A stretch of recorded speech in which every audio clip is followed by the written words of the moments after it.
Assalamualaikum warahmatullahi wabarakatuh. Nama saya Nur Nazifah binti Hamdan. Nombor matrik saya 201827. Okey. Hari ini Alhamdulillah kerana kita dikurniakan umur yang panjang untuk menjalani ibadah puasa pada Ramadan tahun ini. Walaupun ianya agak berlainan disebabkan PKP, tetapi keberkatan yang kita masih rasai itu dah tetap sama. Setiap kali Ramadan, perkataan yang kita sering dengar adalah mengenai sahur. Jadi pada video kali ini saya ingin berkongsi sedikit sebanyak ilmu pengetahuan mengenai sahur. Apakah yang dikatakan dengan sahur? Sahur ataupun setengah negeri Kedah dipanggil sahur. Okey, apakah yang dimaksudkan dengan sahur ni?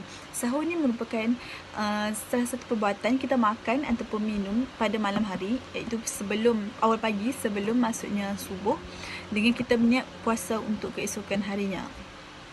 Okay. Orang Islam dia memang disunatkan bersahur. Kenapa orang Islam disunatkan bersahur? Kerana dalam hadis riwayat Anas bin Malik radhiyallahu anhu, beliau berkata Nabi Muhammad sallallahu alaihi wasallam bersabda, "Tasahharu fa inna fi suhuri barakah." Bersahurlah kamu semua kerana sesungguhnya pada sahur itu terdapat keberkatannya. Jadi bukan senang-senang kawan-kawan kita nak memperolehi pahala. Bukan susah kita nak peroleh pahala. Kita cuma bangun makan, itu pun kita boleh dapat pahala sebab kita melakukan amalan sunnah. Amalan sunnah ni kalau kita tinggal tak dapat pahala, tak dapat apa, tak dapat pahala, tak dapat dosa. Tapi kalau kita buat lagi baik sebab kita boleh dapat menambahkan amal ibadah kita. Okey, orang Islam juga disunatkan bersahur kerana sahur ni lah merupakan salah satu perbuatan yang membezakan antara puasa kita dengan puasa ahli kitab yang lain.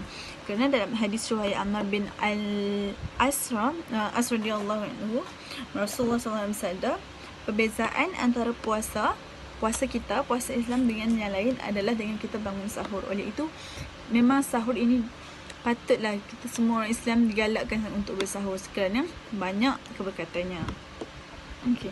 Walaupun bangun sahur memang merupakan salah satu yang susah untuk setengah orang buat kerana dia merupakan mengganggu tidur setengah orang. Tapi ingat kawan-kawan, bulan Ramadan bulan untuk kita mengejar pahala. Okey. Antara kebaikan yang kita boleh perolehi dengan sahur, apabila kita bangun sahur, kita dapat menambah tenaga kita kerana keesokan harinya kita hendak berpuasa. Bila kita berpuasa, kita tak makan dan tak minum, so sepanjang hari kita tak ada tenaga. Tapi dengan adanya sahur ni, kita bangun sahur, kita makan, ingat walaupun segelas air, kita dapat menambah tenaga dalam badan kita. So badan kita akan lagi kuat dan juga tak mudah letih sepanjang hari yang kita berpuasa tu.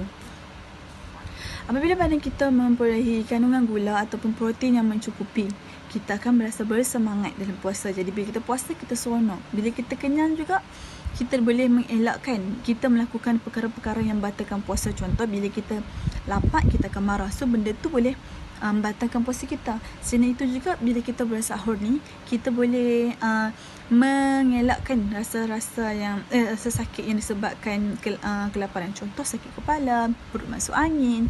Perkara-perkara itu dapat mengundang dan menjejaskan kesihatan kita. Disebabkan itu, perlulah kita bersahur.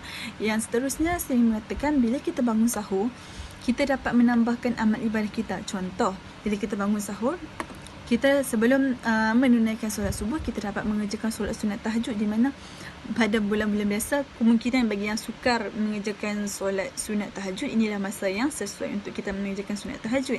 Di samping itu kita boleh berzikir, kemudian kita boleh berselawat sebelum menunggu subuh. Di samping itu juga saya ingin mengatakan bila pada waktu ini juga sesuai untuk orang-orang yang lupa berniat puasa keesokan harinya, inilah masa yang sesuai. Selain itu, waktu sahur juga merupakan waktu yang mustajab untuk kita berdoa, bukan saja sebelum kita berbuka puasa. Jadi antara waktu sahur ni, waktu yang kalau kita doa, kan dia sunyi sepi tengah malam, tak ada tengah malam kita bangun khusyuk kita doa tentu sebelum subuh kan.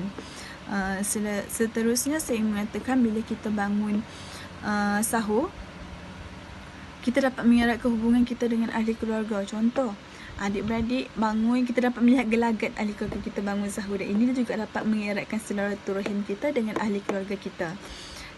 Di saat inilah kita boleh melihat kakak abang, adik selepas penat bekerja seharian dapat kumpul waktu sahur.